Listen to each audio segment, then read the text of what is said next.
So all the beautiful visual presentation is from my beautiful wife, Ame, who basically helped me together.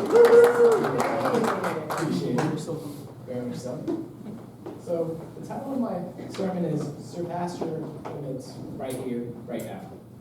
It was too long to cut down Surpass Your Limits on there. Next slide. Oh, it is that one. Okay. So I'd like to say that basically I got that line from true parents, heavenly parents. I'm pretty sure it's been said all before, but I actually got that from a line from a Japanese anime called Black Clover. It's actually one of the catchphrases from basically one of the captains named Captain Yami, the leader of the Black Bulls. He says this to his team whenever they're faced with adversity or difficulty, to basically give them an extra pep talk in a way. It's kind of funny. But this particular captain actually has a kind of a funny way of picking rebels to join his team. Eccentric, but very talented teammates that are usually underestimated and overlooked because of their personality quirks. Kind of reminds me of some people that you may know very well. Most of you guys.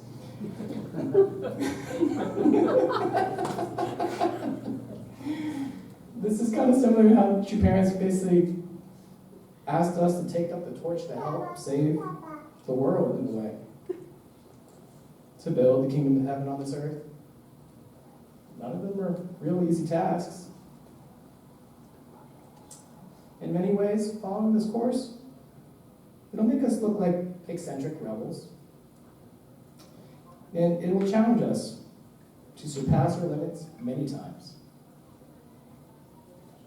A lot of times walking on this journey, it'll cause you to grow. Ask you to digest difficult situations. I don't know how many people have done that. And stand up usually for what's right. Most of the difficult circumstances usually occur when you least expect them, or especially when you don't want them to appear. I don't want to grow right now. I'm not ready for this. I don't know if I can. Go next slide. So what brings you hope? I hope that basically all the parents made here help us found the results of our hard work being the first, second, and third generation. When you look at the history of this world, it's kind of been under this dominion of Satan for thousands of years. Heavenly parents have only recently gotten a foothold in this world with the true parents' help.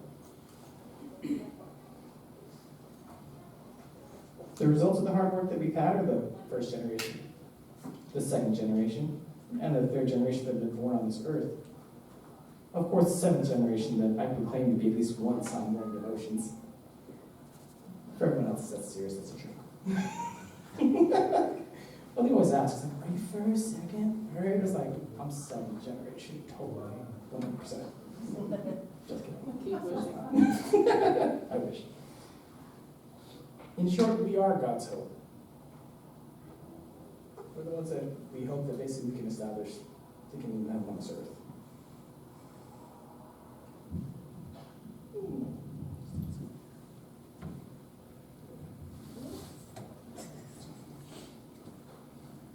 Next slide, I think.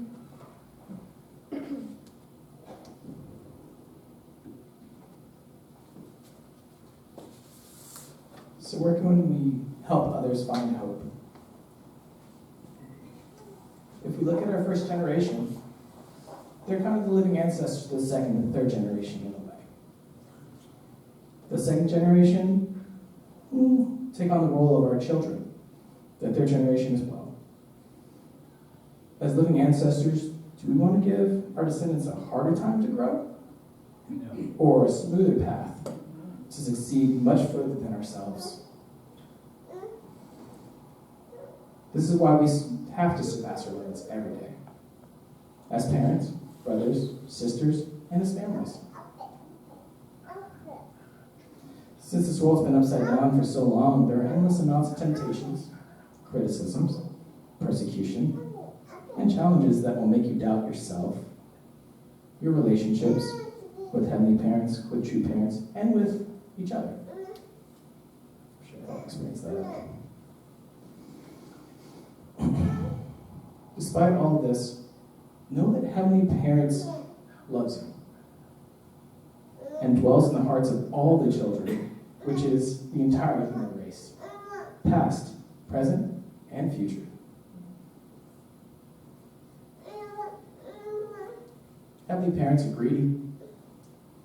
They want to save everyone, even the least of their children, good, bad, ugly, everyone. Myself included on the ugly part, but whatever.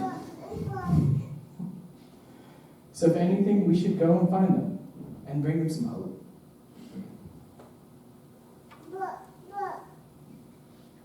However, there's always that little thought in our minds that, what if I'm wrong about all of this? It kind of reminds me basically of the scene they see on South Park where they're like, all the basically religious people were gathered together, and they're like, the ones that were right were the Mormons, actually. That wasn't part of it, that was kind of funny. I love how it goes. So, let's play the devil's advocate a little bit here. It's like, let's consider the possibility that we are all wrong about the beliefs that we've been living and grown up with. I would find it to be quite stressful. Since there'd be no heavenly parents, there'd be no that out there that have no personal investment in me to be a better person. I would have to consider that there's no afterlife whatsoever. And the physical life on this earth is the only one we have. It's kind of causing me to have a little anxiety, some depression, maybe a list of poor life choices due to the fear of missing out on the limited time that I have left. Not necessarily the best way to make any decisions, really. Living by the life of carpe diem and YOLO are not the greatest models to have your way in life or live by. They can come with some serious regrets and consequences. So what truth do I wish to live by?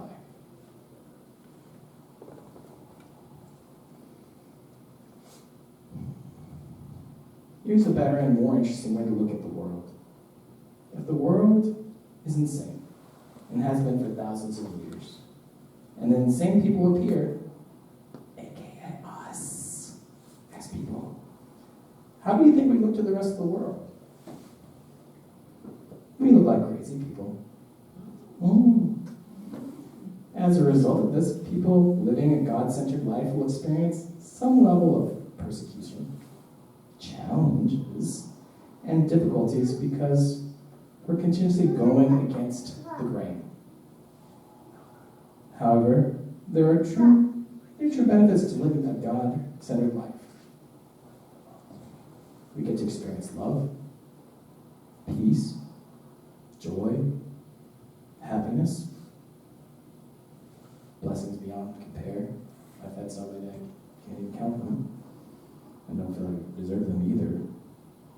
And growth that the way that we've originally intended to be in living this way.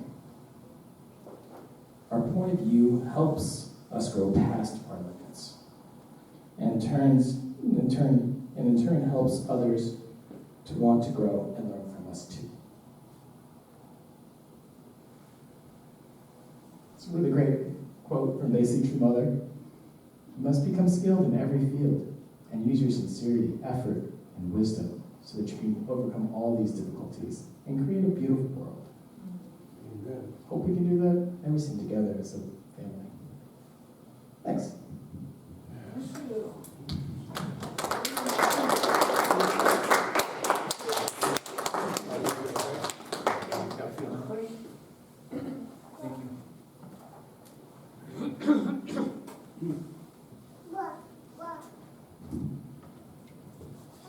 Please join me in prayer. Heavenly parents, thank you for this wonderful day. Thank you for letting us being here with all of your brothers and sisters. Thanks for the opportunity to be able to give a sermon here on this wonderful stage. Get to meet a lot of our brothers and sisters that are here. hopefully help inspire them, give them things to think about. Enjoy love, joy, beauty, and happiness every single day. I'm grateful, Heavenly Parents and True Parents, that you guys are here, that you guys help put us here on this earth. I hope we can all be responsible and make sure that we basically will make the decisions that help empower our lives with you and basically bring you into our lives, every decision, every choice that we make. Bring us into our careers, our passions, our happiness, our joy, our love, so you can hopefully experience some happiness, some joy, instead of sadness, anger, depression. I hope that we can basically be the lights that basically inspire others to want to do better. I hope that every single day that we're here, that we can continue to be the best that we can be. We can make you proud as your children, God's children, here on this earth, every single day. I pray, Heavenly Parents, that I can have my children surpass me in all different levels, pass myself. I want them to be better, do better, and be the best than who they are, which are God's children. They shine brighter than me, as I help them raise them up to be better than me, and want to be better than me. Please, Heavenly Parents, let us always make sure we're always basically listening to what you have to say. You dwell inside of all of our hearts, in every single person. That's why you're invisible, because you're in every single person that you meet. Please let us basically shine bright, express the unique, loving, and great expressions that we are. Pray that we can enjoy each other's company, help each other to grow, and be the best families that we can be. I pray this name, Roger Jackson Bowman, Thomas Bowman, bless your family. Aji. The last one actually had a point. I just actually missed it because it was like, it's really, really small, and the seventh part to it. So after playing the kind of devil's advocate that was there, it's like, part with the final thoughts is, I choose to believe in Heavenly Parents, to have our best interests at heart. That also teaches us to grow and to learn in the best way that is unique to us. Here's the great quote that we read up there, actually, with True Mother. I was at Las Vegas, which I think my wife got to see, but I didn't get to, but I got to read the speech afterwards. You must become skilled in every field and use your sincere effort and wisdom so that you can overcome all the difficulties and create a beautiful world. The principles that are worthy, the principles that are worthy, having should be reinforced with our will, intellect, passion, as a united front. Heavenly Parents has given us all these amazing talents, passions, and made us to be unique expressions of love. We should fulfill our 5% portion of responsibility to choose our journey in life and invite Heavenly Parents into everything that we do, including our hearts. And my wife puts up with me for that. It's great. As lords of creation, we should always consult our Heavenly Parents in our decisions, but still make concrete decisions of what we are truly passionate about. And stick with it. Don't give up on it. I got rejected from PA school 4 times. Because I wasn't so serious for the first 3 years. But For what school? PA school. Oh, I got rejected 4 times. I wasn't too serious the first 3 years. And then the 4th one, I was like, you know what? Shotgun it. 13 applications everywhere. Some of us are talented in art, music, engineering, computer programming, nursing, doctors, lawyers, preachers, teachers, gardeners, and so much more. Teachers are cheaters anyway, too, if you change the anagram. They have all the answers. They only teach what they know.